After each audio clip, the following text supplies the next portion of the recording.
Okay, good morning once again.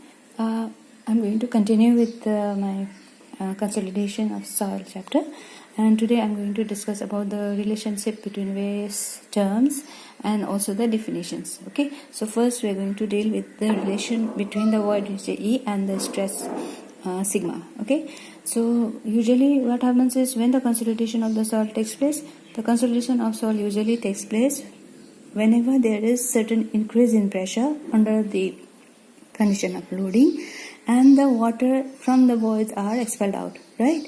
So what is the relation between the stress and the void ratio?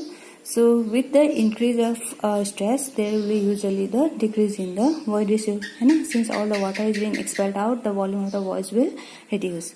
So if we relate those two terms and plot it on a curve like that, okay, with the increase in stress along the abscissa and the void ratio along the ordinate, then we get a curve like that. Okay, so Terzaghi actually denoted that relation in two types of curve.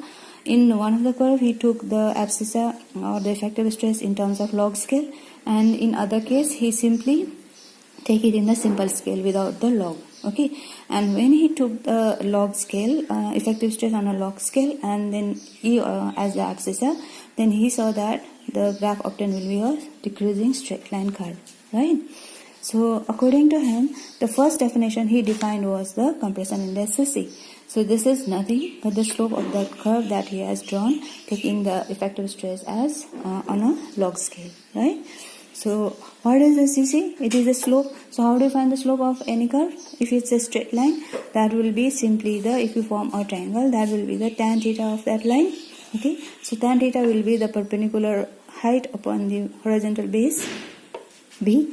So that will give you the slope M, right? So here how do you find that vertical height? That is the initial stress E naught when the initial pressure applied was sigma naught, and then when the stress has increased to sigma, final stress of sigma dash, here effective stress increased here, then the void ratio has decreased down to E value. Okay, so this height will be the simply the difference of E naught minus E, initial void ratio and then final void ratio which has been decreased, right?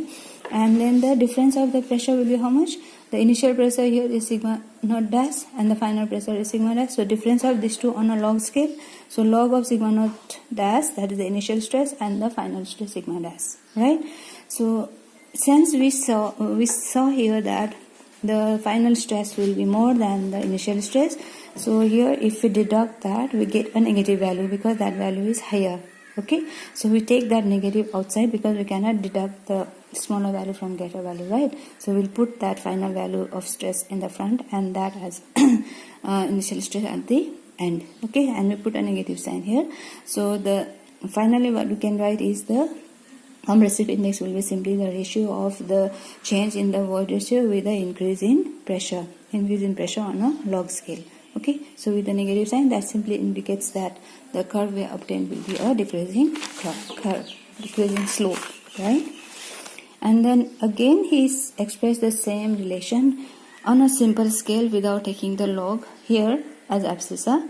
So that term he defined as the coefficient of compressibility AV. Okay, so AV is simply defined as the slope of the curve when void ratio is plotted against the increase of effective stress on a plane scale, and then the ratio of the increase in stress, increase in the void ratio, change in void ratio due to the unit increase in pressure. That simple ratio will give us the this term coefficient of compressibility denoted by AV, right? So AV will be simply the change in void ratio or decrease in void ratio due to increase in unit effective pressure or stress. Okay, again we denote a negative sign in the front just to indicate that again with the increase of pressure the void ratio is decreasing, right?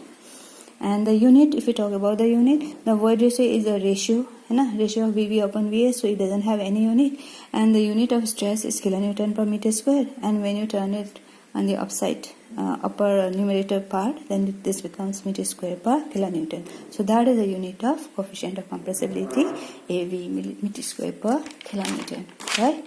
The next term we are going to define is the coefficient of volume compressibility. It is denoted by MV. So the definition he has given, Mr. Terzaghi, is that the volume compressibility coefficient can be defined as the change in the void ratio per unit initial volume due to given increase in pressure. Alright, so according to definition we can write the relation like this.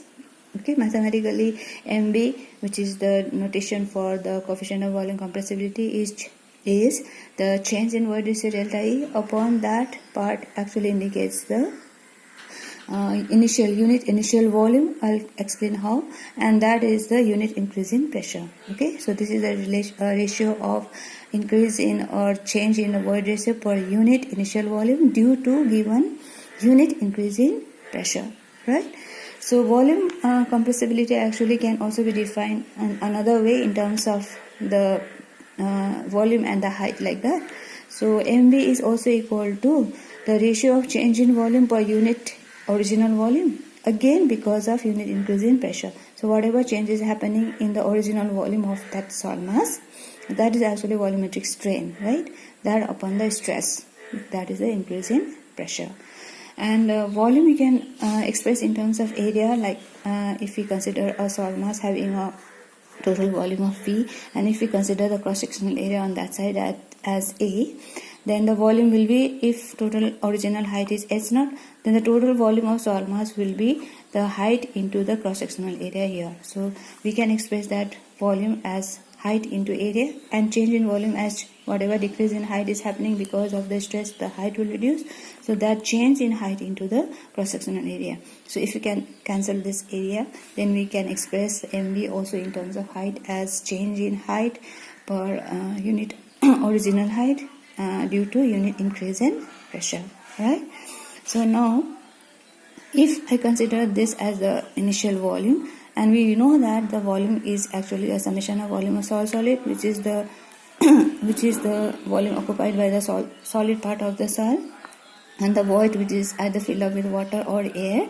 And since we consider this to be a fully saturated soil, we consider that all the voids are filled up with water. So that will be the total volume of voids, all filled up with water. So total V is equal to V naught plus VS.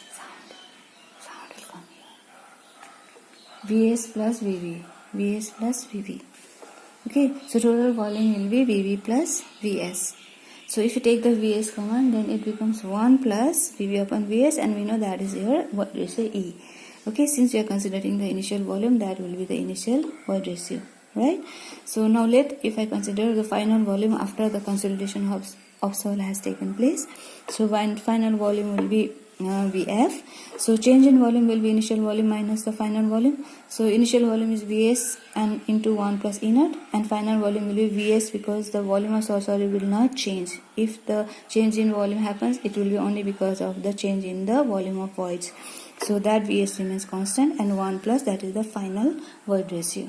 So if I open up the bracket, then this one you can cancel out. So finally the Vs will be, change in volume will be the volume of soil solids and difference of two void ratio.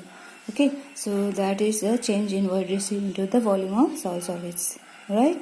So that is your change in V. So if I apply that change in the volume delta V by that Vs into Ve, and the initial volume V naught by that relation Vs 1 plus E naught, then we can cancel out Vs here. Okay, we are putting the value of Vs this and V naught as that in that equation of volume, and then we can express this as change in void ratio per unit initial volume due to unit increase in pressure. That is what we actually defined it in the first place, right? So that is how we can find the coefficient of volume compressibility using this equation, or in terms of volume that, or in terms of height using that equation too. And the unit for the MV will be, again, this is the change in volume upon stress. So change in volume will be meter cube upon meter cube, so that we can cancel out here, and again it will be upon only the unit of stress, which is kilonewton per meter square. So this meter square, if you take it on numerator side, it will be meter square per kilonewton. So the unit of the volume compressibility and coefficient of the compressibility both will be meter square per kilonewton for AB also and for MV also. Is it clear up to here?